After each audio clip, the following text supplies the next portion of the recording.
오늘 본문은 아론의 죽음과 그의 뒤를 이어서 셋째 아들인 엘르아살에게 대제사장직이 이양되는 장면, 그리고 이스라엘 백성들의 30일 동안의 애곡하는 내용을 말씀하고 있습니다. 22절 23절 말씀을 보십시오. 이스라엘 자손 곧 온 회중이 가데스를 떠나 호르산에 이르렀더니 여호와께서 에돔 땅 변경 호르산에서 모세와 아론에게 말씀하시니라. 이르시되, 모세가 가데스에서 에돔 왕에게 사신을 보내가지고 그 땅을 지나갈 수 있게 해달라고 요청했지만 에돔 왕은 거절하죠. 당시에 에돔은 이스라엘에 비해서 작은 민족이었기 때문에 충분히 그들과 싸워서 점령한 뒤에 지나갈 수도 있었습니다. 그러나 그 땅은 이미 오래전에 하나님께서 에서와 그 후손인 에돔 족속에게 주신 땅이고, 또 약속의 땅, 이스라엘 백성들에게 약속하신 땅이 아니었기 때문에 불필요한 소모와 피를 흘릴 필요가 없었습니다. 즉 무력으로 통과하는 것은 하나님의 뜻이 아니었다는 그런 말씀이죠.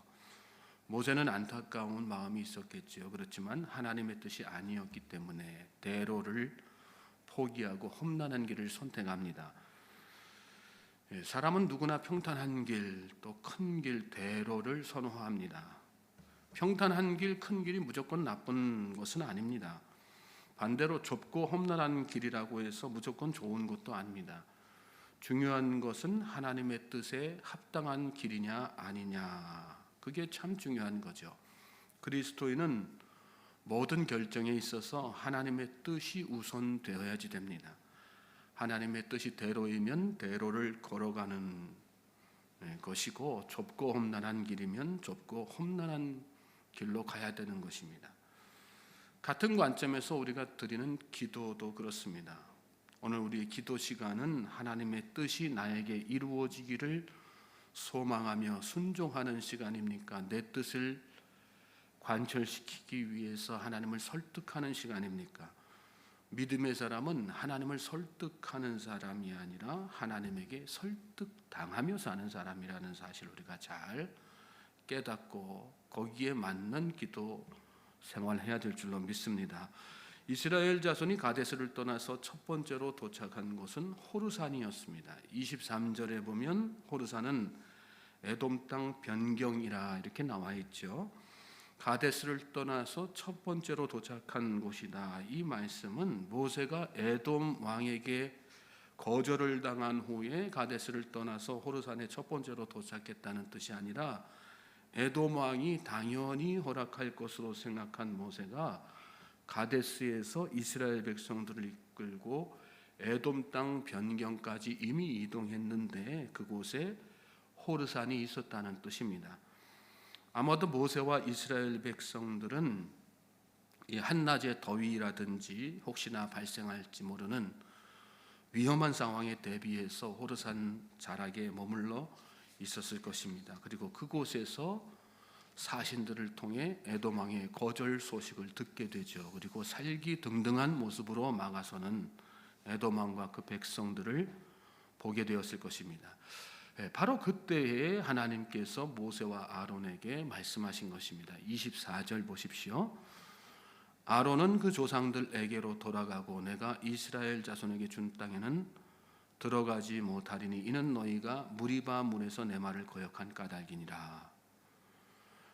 아론은 모세와 함께 무리바에서 하나님을 거역한 그 책임으로 가나안에 들어가지 못하게 되었다, 그런 말씀을 하십니다. 아론은 그 조상에게로 돌아가고 이런 말씀을 하시죠. 26절 끝에도 그 조상에게 돌아가리라 이렇게 반복해서 말씀을 하십니다. 아론이 호르산에서 죽게 될 것임을 말씀하신 것입니다. 사람은 누구나 다 죽습니다. 사람이 죽으면 그걸로 끝이 아니죠. 중요한 것은 그 사실을 아는 것보다 내가 그 사실을 인식하면서 사는 것입니다. 조상에게로 돌아가고 이렇게 말씀하셨는데, 죽음은 끝이 아니라 새로운 시작인 것을 깨닫게 하는 그런 말씀이죠. 원래 있던 곳으로 돌아가서 영원한 삶을 사는 것, 그것이 바로 죽음입니다. 사도 바울은 우리 인생을 장막이라고 이야기했습니다.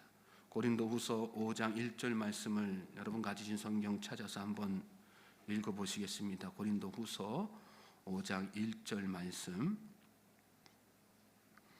거기 말씀 찾으셨으면 우리 다 같이 한번 읽어볼까요? 시작. 만일 땅에 있는 우리의 장막집이 무너지면 하나님께서 지으신 집 곧 손으로 지은 것이 아니요 하늘에 있는 영원한 집이 우리에게 있는 줄 아느니라. 땅에 있는 우리의 장막집이 무너지면, 그랬어요. 장막집은 반드시 무너지는 것입니다. 그러나 하나님께서 지으신 집, 하늘에 있는 집은 영원하다, 그런 말씀이죠. 그러므로 여러분, 우리가 세상을 살면서 무너질 장막집에 자신의 모든 것을 투자하는 사람, 그 무너질 장막집에 쏟아붓느라, 시간이든 물질이든 체력이든 그것을 쏟아붓느라 영원한 집에 아무것도 투자하지 못하는 사람처럼 어리석은 사람은 없는 거죠. 예수님은 요한복음 14장에서 내가 너희를 위하여 거처를 예비하러 가노니 가서 너희를 위하여 거처를 예비하면 내가 다시 와서 너희를 내게로 영접하여 나 있는 곳에 너희도 있게 하리라, 이런 말씀을 하셨어요, 제자들에게. 그러므로 뭐 하라고 또 말씀하셨어요? 마음에 근심하지 말라. 하나님을 믿으니 또 나를 믿으라. 죽을까 봐 근심하지 말고 어떻게 살까 걱정하지 말고 주님께서 예비해 놓으신 거처, 영원히 거하게 될 그 처소를 생각하면서 살라, 이 말씀입니다.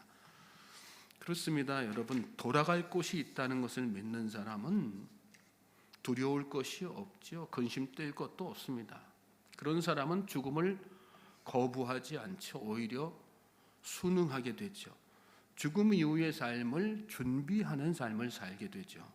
사람의 어리석음은 무엇입니까? 언제 죽을지도 모르면서 죽을 때까지의 삶만 준비하지 죽음 이후의 삶은 전혀 준비하지 않는다는 것입니다.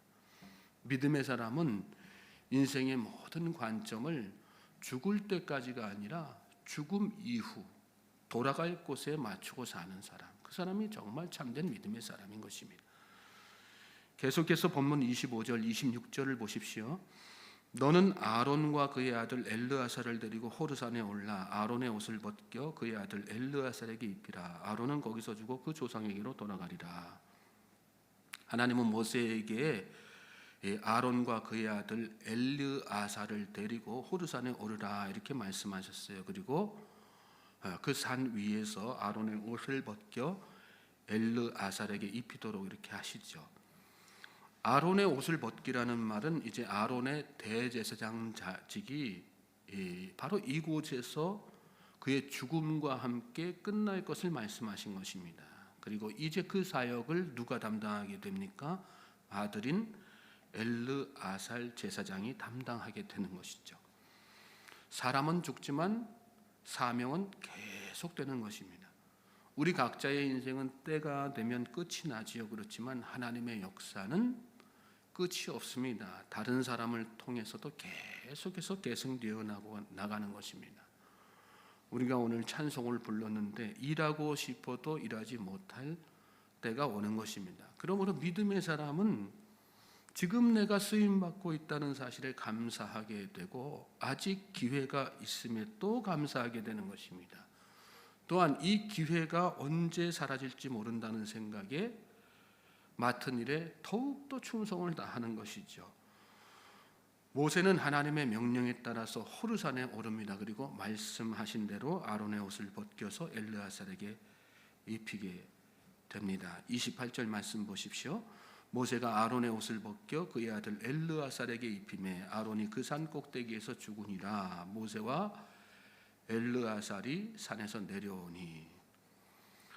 모세는 형 아론과 또 조카 엘르아살을 데리고 함께 호르산에 올라갔어요. 그리고 그 산에서 형의 장사를 지내고 조카인 엘르아살을 데리고 이렇게 산에서 내려오게 되는 거죠. 여기서 여러분 모세의 심정을 우리가 한번 생각해 보았으면 합니다. 모세는 형의 그 임종을 지켜보면서 또 사명이 다 끝나는 그런 모습을 지켜보면서 무슨 생각했을까요? 나도 얼마 안 가서 저렇게 생을 마감하겠구나. 형의 모습이 바로 얼마 후에 있을 나의 모습이구나. 그런 생각하지 않았을 거예요. 그리고 하나님의 말씀은 사실이구나. 가나안에 못 들어가고 형처럼 나도 죽겠구나. 그런데 모세가 대단한 것은 그런 중에도 하나님께 자신의 삶을 연장해 달라거나 가나안에 들어가게 해달라고 간구하지 않았다는 것입니다. 오히려 담담히 자신의 숙명을 받아들이고 하나님의 말씀에 순종하면서 순응하는 것을 보게 됩니다. 여러분, 이게 보통의 믿음이 아닙니다. 여러분이 어떤 연유로든 죽음의 선고를 받게 되었다고 생각해 보십시오. 일주일에 너를 데려가는 것이 내 뜻이야. 하나님께서 여러분에게 말씀을 그렇게 하셨다고 생각해 보십시오. 그 말씀을 듣는 순간 여러분 당장 무슨 기도부터 하시겠어요? 안 됩니다. 저 좀 살려주세요. 10년만, 1년만, 아니 한 달만이라도 저 좀 더 살게 해주세요. 그런 기도하지 않겠습니까? 그게 보편적인 대부분의 사람들의 어떤 모습이죠. 그런데 여기 보면 모세는 일체의 그런 기도하지 않죠. 모세 정도 되면 충분히 살려주실 만도 한데 모세는 하나님의 뜻에 철저하게 순응하는 모습을 보이는 것을 말씀 가운데 보게 됩니다. 모세는 내 뜻보다 하나님의 뜻을 더 우선하는 사람이었기 때문입니다. 모세는 죽음 이후에 돌아갈 곳, 영원히 거할 처소가 있다는 사실을 누구보다도 잘 알고 있었기 때문입니다. 모세는 산을 내려오면서 또 생각했을 것입니다. 나의 남은 생을 내가 어떻게 마감해야 될까? 나의 남은 생을. 여러분이, 저는 이 새벽에 오늘 하루를 시작하면서 이 생각을 진지하게 해볼 수 있길 바랍니다. 여러분의 연령대가 어떻게 되었든 나에게 남은 생을 나는 어떻게 살아야 될까? 30절에 보면 온 회중 곧 이스라엘 온 족속이 아론이 죽은 것을 보고 그를 위하여 30일 동안 애곡하였더라. 백성들은 애곡하느라 30일의 시간을 보냈어요. 그렇지만 모세는 남은 생에 하나님께서 맡겨주신 사명을 어떻게 완수할까? 그것 생각하면서 아마 그 시간을 보냈을 것입니다. 생명은 끝나도 사명이 끝나지 않는 그런 삶을 사는 사람이 바로 믿음의 사람인 것입니다. 저와 여러분에게 오늘 하루가 내 뜻이 아니라 하나님의 뜻, 장막이 아니라 영원한 초소, 생명이 아니라 사명을 목적하며 사는 복된 하루가 되기를 주님의 이름으로 다시 한번 소망하고 축복합니다.